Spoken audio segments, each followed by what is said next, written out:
So what I'd like to do now is to build the argument that potentially what we are facing and why our situation is appropriately referred to as a climate and ecological emergency is because the potential environmental collapse will potentially facilitate a collapse in parts of the physical human world, and that will have then implications for our social world, and we will see elements of, or something more broadly conceivable as, a social collapse.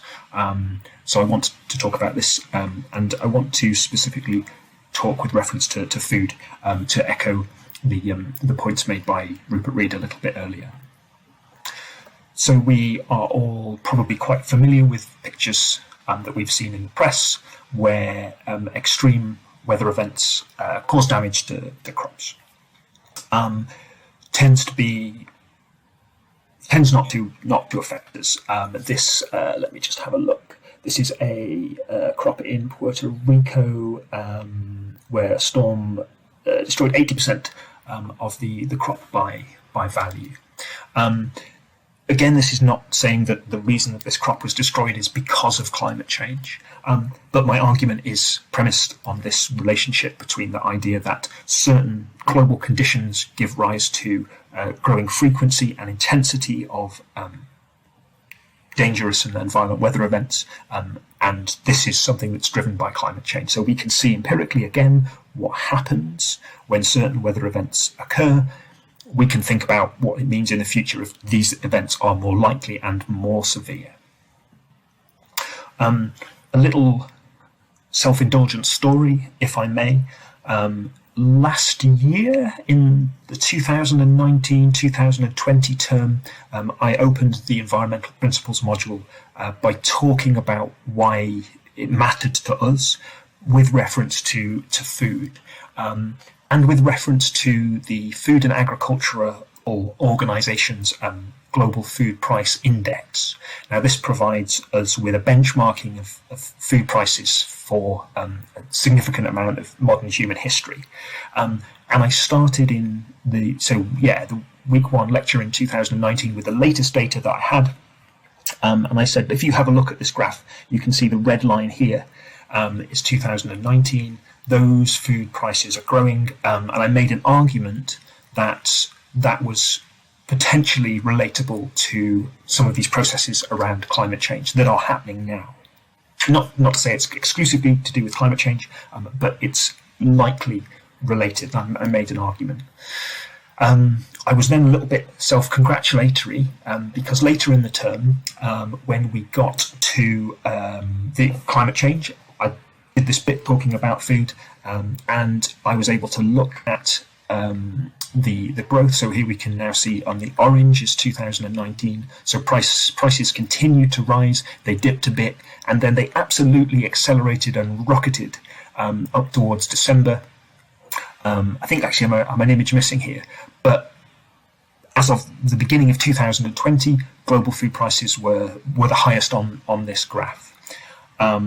And I came back to the students and I said, well, again, this is not saying this is a result of climate change. It's definitely not only to do with climate change, but I made an argument that it was a result of mediated by weather and climate and change, and it's something we should be worried about for the future.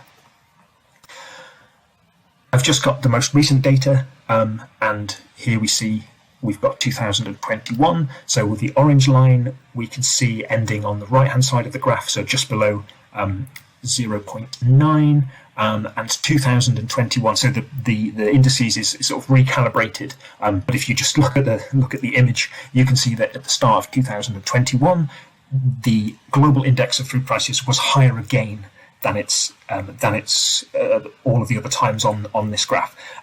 Again, not saying this is a result of climate change, but it's an example of what happens. I am now going to argue where we have increasing climatic disruption of food production. And I want to go back to my theme of the fact that I think you and the vast majority of people in our world are radically and categorically misinformed, and therefore misunderstand the severity of what's going on and the immediacy of what's going on. Now, when I first started looking at this, so this is a source from January 2020, headlines and media had started to pick this up. So here we have a headline, the world food prices surged for the third month to a 5-year high in December, a 5-year high.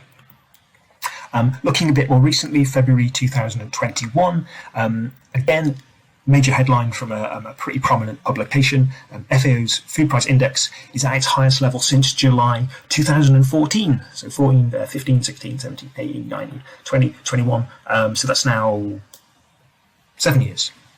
Okay. This is the information that most people take away.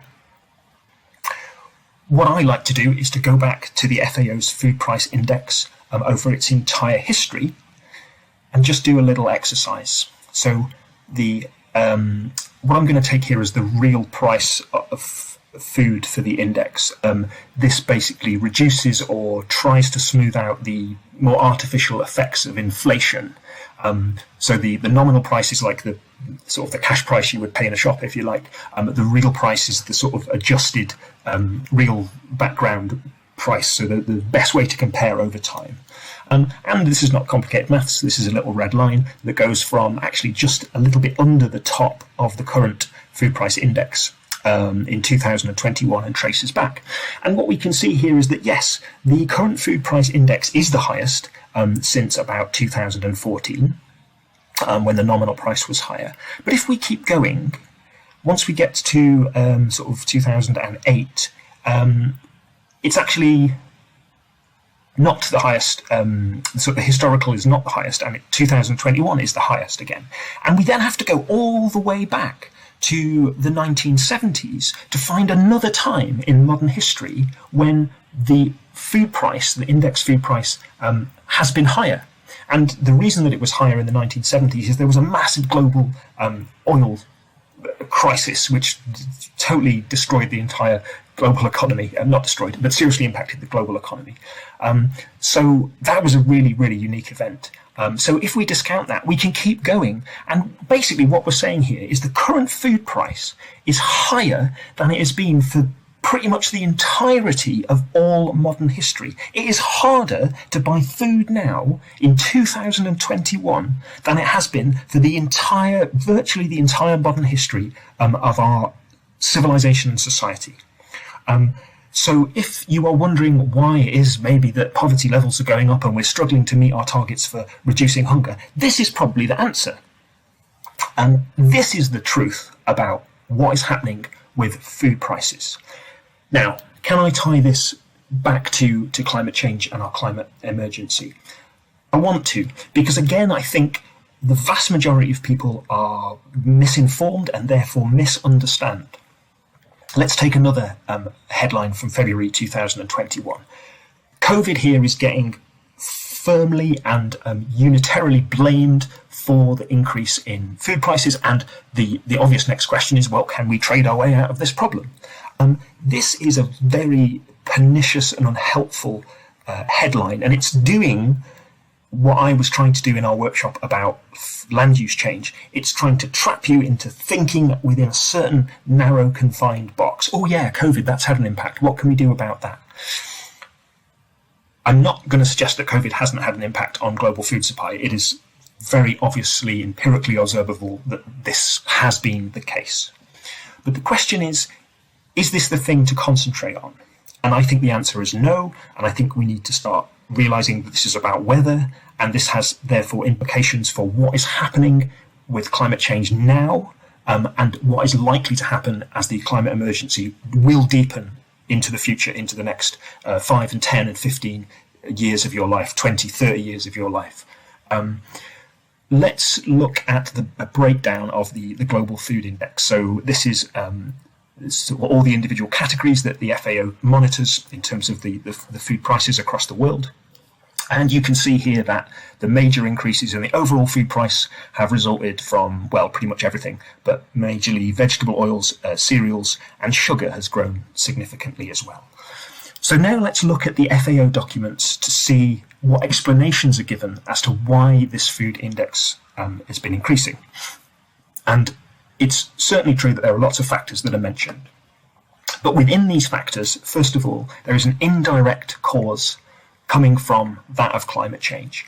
And it says that the price of vegetable oils has been escalating because more land is used to grow biodiesel, or crops for biodiesel, which is something one of you mentioned in one of our workshops last week, and therefore is displacing food, and therefore with less land area, less supply, the price goes up. So this is an indirect cause, I would say, of climate change. We can see climate change, crop adjustments moving through in an indirect way to lead to higher food prices in terms of vegetable oils. Then we look at cereals, and we can apply this to pretty much all of these categories. Yes, there are lots of things, and there's been things that sound sort of technical, don't they? Like you might not be able to understand them. Increasing tight global supply. But then if you just keep going, you very quickly find the words owing to poor weather conditions that curtailed yields, concerns over dryness, dry weather has partially curbed prospects. Again, this is not saying that these events are happening because of climate change, but what I'm, again, as you already see, I'm illustrating what happens to our food supply when weather is not predictable and we have to respond in certain ways, and then thinking forward about what is going to happen if weather becomes more unpredictable because of climate change. Let's now look at something that, this is another thing, as Roger Hallam says, David Attenborough's not going to be on television talking about social collapse. Let's look at something else that's not particularly going to be on television probably tonight, unless you've got a really obscure satellite channel. This is the FAO's global inventory for cereals. Now, cereals, the category of this encompasses a lot of the major sort of global staple foods. So wheat, rice, we'll put rice twice, must have thought it's important, millet, barley, etc. This has got a large global crop area, about 700 million hectares, and supplies, according to recent research, about 50% of the world's calories in this one category. Now, if we go back to look from 2010, what we see is the orange line is production, and production is generally higher than utilization, the dotted yellow line. What we see in the bars is therefore the sort of the buffer stock that's held in reserve at the global level, and obviously where production is higher than utilization, we start to build up a stock. If we look back in history, there's obviously changes and fluctuations, but generally the stock has grown and has done so since 2010. What we see, however, from 2017-18 onwards, is that utilization starts to be above production. And that means on a year-by-year basis, for the last 1, 2, 3, 4 years, accounting years, the global stock of cereals, which provides 50% of the world's calories, has been decreasing. Now, really important not to be alarmist about this. This does not mean we're running out of food. This does not mean that this is an irreversible decline. It does not mean that I have any basis on which to predict this is even going to happen in the next report. These things are hugely complicated.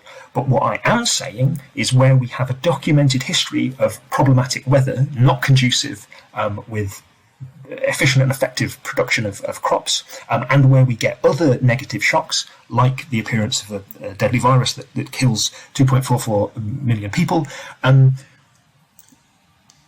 all of a sudden the rosy picture that we expect of the stability of our global society and the provision of food starts to come into question. And I think it is a fairly reasonable thing to extrapolate and say, if these things continue into the future, this gives us an indication of what will happen. This will be a contraction of food supply. This leads to an increase in food prices. So with the world's worst editing, you will have noticed that I'm wearing different clothes and the time of day is different. I think my hair is longer and I have different glasses. So I'm inserting a part into this video just to update you in terms of the food price story, because it's something that I'm actively working on with my research at the moment. The situation has unfolded as I imagined previously. So to draw your attention to the latest Food and Agricultural Organization report, so as of January 2022, we can see that the price index is now higher than the 2021 index, so it's continued to rise. So this is for the all the food commodities parceled up together at the international level and taking nominal prices. If we dig down now into the food categories that are making up the recent price rise, we can see that there are a number of commodities that have grown in price. On cereals, we can see that prices started to round off. So this is a positive thing for those people who are ultimately reliant upon consuming cereals that are imported. The most significant rise over sort of the last 6 months, and the sort of the continued rising trajectory, is with vegetable oils. So what I've done is I've had a bit of a look at the FAO explanation. It's a bit less detailed than usual, but something to pull out. So there's a particular contraction of supply coming out of Indonesia, which is the world's top palm oil exporter, as well as in other producing countries. There's no explanation given, so I'm not at this point sure if this is weather related or whether there are other factors driving this. For those of you that have done work with Jess, or we will do work with Jess, you will have probably encountered the sort of the critique of dislike of palm oil in Western products, and the subsequent attempts to sort of to deal with that by just sort of regulating it and squeezing it out. This arguably is not particularly useful, because palm oil is a particularly efficient way of generating oils. So yeah, I'm not quite sure what's going on with this dynamic in Indonesia. It's something to look into, something you might want to look into for your policy briefings, perhaps. What else that I thought was interesting from this report, I would say, which doesn't have a lot of detail, is that we see fascinating language, supply tightness and surging global import demand. So that's more demand than supply in rapeseed and sunflower, and this they relate to the continued rising cost of crude mineral oil, which has lent support to vegetable oil values. So again, just referring back to my previous discussion, this is indirect outcome of pressure from the direct pressure from the climate emergency, where we are looking to collectively substitute mineral kind of petrochemicals for oil-based fuel for plant-based fuel alternatives. So this is a direct effect of climate change and the climate emergency, an indirect effect. Sorry.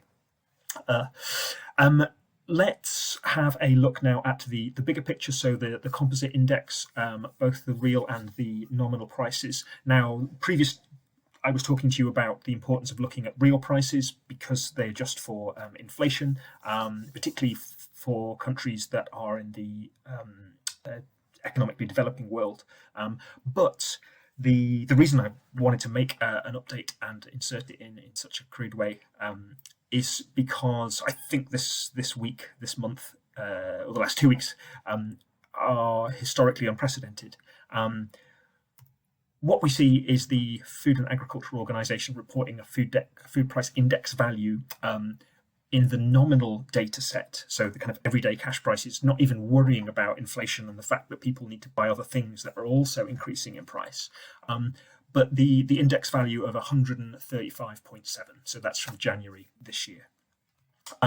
The previous continuing point of reference in all the headlines was that, prices are going up there, they're higher than they've been for 10 years, but almost, don't worry, they're not as bad as they were actually at the time that nominal prices had peaked in 2011. And the reason that's such an interesting and important point of reference is that in 2011 there was the Arab Spring movement. It was a series of revolts by various communities in what we term as the Middle East, and governments were overthrown for a whole variety of reasons, different constellations of reasons in different countries. But in some of those countries, including Egypt, there is analysis to suggest that it was the price of bread that played in quite prominently to the volume of the number of people who had reached the breaking point, dissatisfaction with their with the state regime and with their government.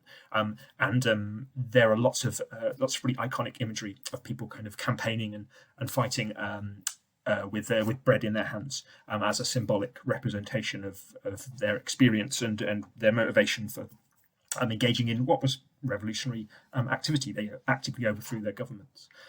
So that's why 2011 is so important.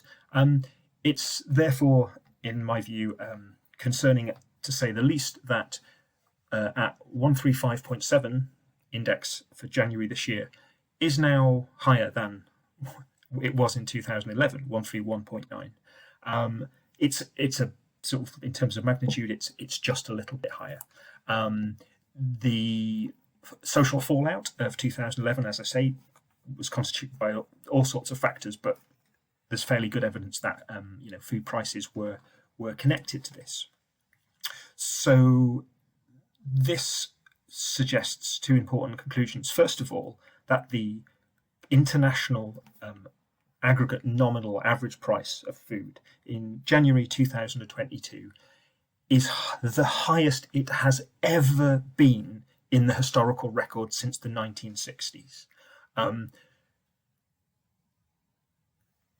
don't know how else to put it without using colourful language, which I'm going to try and publish in some articles in some places with some colourful language, because I think that's perfectly justified. And also then this kind of prime point of reference. We know what can happen in the right context in certain countries when food prices start to play into other factors. This is exceptionally worrying. I don't know if any of you are from Egypt or you have family there. If you would like to talk about this, I would find it interesting and be very pleased to talk to you about it. I've noticed that in the press, so this is an article from Reuters, which I think came out yesterday, and the summary is there as you can read it. So the idea that these global wheat prices, even though the cereals have started to round off, are starting to influence the domestic prices in Egypt, which of course doesn't always necessarily happen. Sometimes the domestic situation is much more prominent and prices can stay low, even if international prices are high. But this doesn't seem to be, according to on the ground intelligence, what's happening. There's also the wider view you can see here that the Egyptian government has long subsidized the price of bread because I think, in all honesty, it recognises the essential role of maintaining a low price in creating social stability and therefore a platform for wider economic and development. But this is starting to now be questioned, particularly as the government hasn't managed to apparently increase the subsidy input for an awful long time. So what this means in real terms is that people are in Egypt are finding it increasingly difficult to buy food, particularly those obviously of the lowest and lower socioeconomic standing. There are lots of people who won't notice. They probably don't even eat bread. But just as an update, in 2022, this situation hasn't got any better. And again, to reiterate, this is not saying these events are a product of climate change and the climate emergency. I'm only presenting this as an illustration of the likely future in which we have less and less control over food production because we have less and less understanding of weather, of climate, and of weather events, and when it will rain and when it won't rain, etc. So hopefully that's a useful update. I don't want you to take my word for this. This is a very short-term analysis, but if we look at what the IPCC says in some of its latest reports, it has high degrees of confidence that climate change will impact food supply, food production, food availability, food security. This will be an uneven distribution. Some areas will gain, some areas will lose. But this means that the climate emergency impinges upon the very foundation of human existence, and that's our food and food supply. The food and food supply situation has already affected us, probably in ways that we've not noticed because we're pretty high capacity individuals. The price of asparagus has peaked. There wasn't any lettuces 2 summers ago. Not a major issue. We could eat something else. Shame we couldn't have a salad. That I think will get worse if this situation unfolds. But the other thing that will then come into play is that people in areas where it is less desirable to live, if they can't grow and produce food because weather is not sufficiently predictable at the right kind of volumes, those people are going to move. We've already seen what happens with global migration, and we have studies that have, while this is exceptionally difficult, like this is like doing climate modelling in itself, the idea of producing rigorous predictions is not very valid, but we can have a go and we can have a think, and we can at least appreciate the idea that people are probably likely going to want to move. And when we think about refugees, we normally think about people like this in places far off that have absolutely nothing to do with us and no impact on our lives whatsoever, apart from occasionally making us feel a bit sad when we watch the news. If certain future scenarios around the climate emergency evolve, we already know that actually, if we open our minds, this does affect us. This is a photo from the city of Paris in Europe. These are tents where large communities of refugees are living. And this is one of the nicer, more appealing photographs that I found on the internet. This is going to be an increasing thing. We've all seen pictures of boats, people trying to risk their lives getting over from France to live in the UK, refugees that have migrated up from North Africa, etc. And we all have that feeling. We walk under an underpass and there's people there living in tents, in cardboard boxes, without homes. And we have all felt what it's like, the shame of the inequality, the awkwardness of wondering if, you should give this person £1 because, you might need your pound to buy a Mars bar. But there is a social obligation, but I don't know what to do. And it's a very difficult situation. It's a very unpleasant situation. And this is arguably indicative of the type of life that people in currently quite comfortable environments are going to be increasingly exposed to. And this is very possibly one of the least problematic elements of this, which we'll just round off with now.